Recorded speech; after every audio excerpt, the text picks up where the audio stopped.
Hi.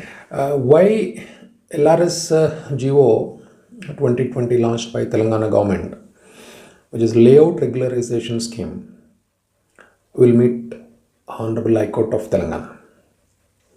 We will have a short discussion on this topic.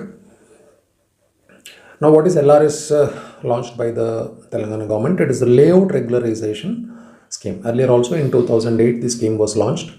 In 2015 also this scheme was launched, and again it was launched in 2020. Frankly speaking, this scheme failed.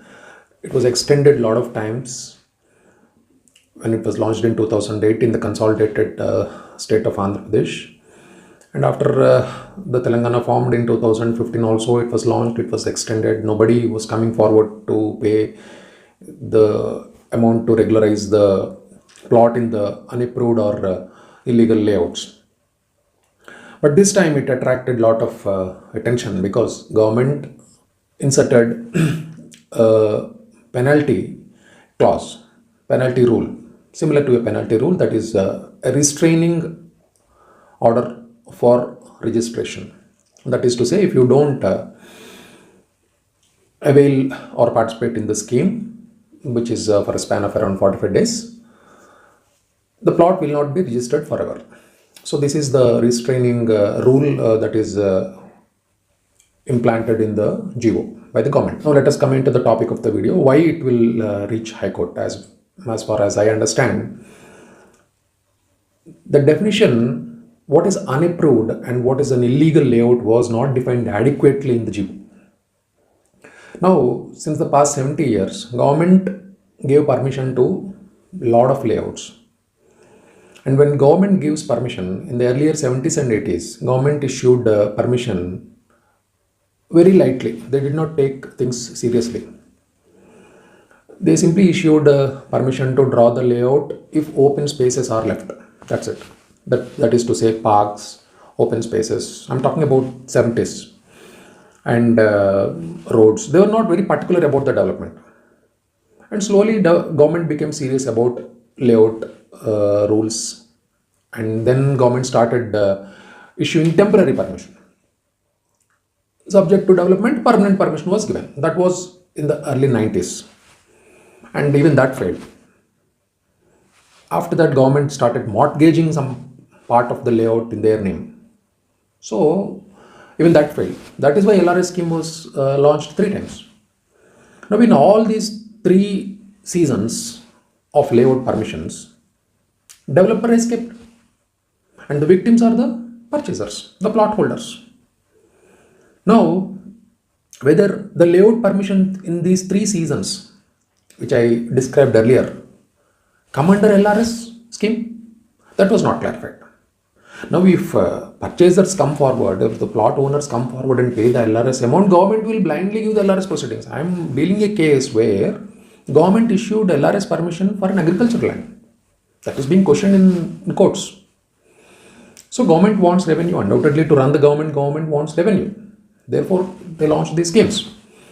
But now what is the responsibility of the government if in the past 3 schemes which I described earlier, where government issued the permission, developer ran away without developing, government allowed the developer to sell the plots to make up some money for development of the venture, but developer did not do that, and the victims are the purchasers of the plots today, or who retain the plots till today.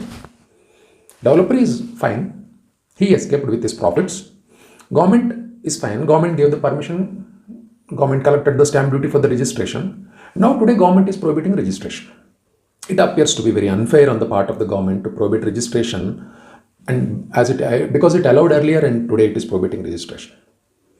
Needless to say, registration is a concurrent subject of the constitution. Concurrent subject means where the power to make law pertaining to the registration is vested with both the parliament and the assembly.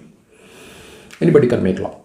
So therefore, it is in the concurrent list of the constitution, and it is clearly written in the Registration Act, which is a central act drawn by the parliament, which is clearly written that registration can be prohibited only if it is a government property. Even the state amendment under section 22A of the Registration Act by the Telangana government also says that only the government lands can be prohibited from registration. Now all these are private lands in the so-called unapproved or unauthorized layout by the government, and how government can prohibit the registration if they are not participated in this LRS scheme of 2020 is a question for examination before the Honorable High Court, and definitely Honorable High Court will examine that question. Point 1. Point 2. What is an unapproved and illegal layout? If the layout is drawn by the developer in his office, in his table, without the knowledge of the government, and selling it by registration in the sub-register office, government is collecting the stamp duty out of that registration silently.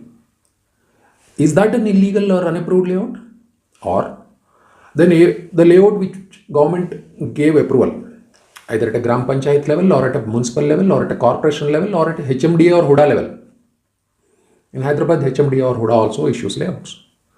At these levels, if government issued layouts, then developer runs away without making the developments. Government also takes the mortgage plots of the layout, 10 to 20% mortgage plots of the layout, if the developer runs away. In those circumstances also, does it come under this GO? It is to be a question for examination. It is to be examined by the Honorable High Court. Therefore, I suspect that this GO, LRS 2020 GO, will meet Honorable High Court. I have read in the newspaper that somebody filed a bill, but it will definitely come to High Court because some of the important constitutional provisions were scrambled by the Telangana government through this GO. Okay, thank you. Thanks for watching. If you have any doubts, kindly comment.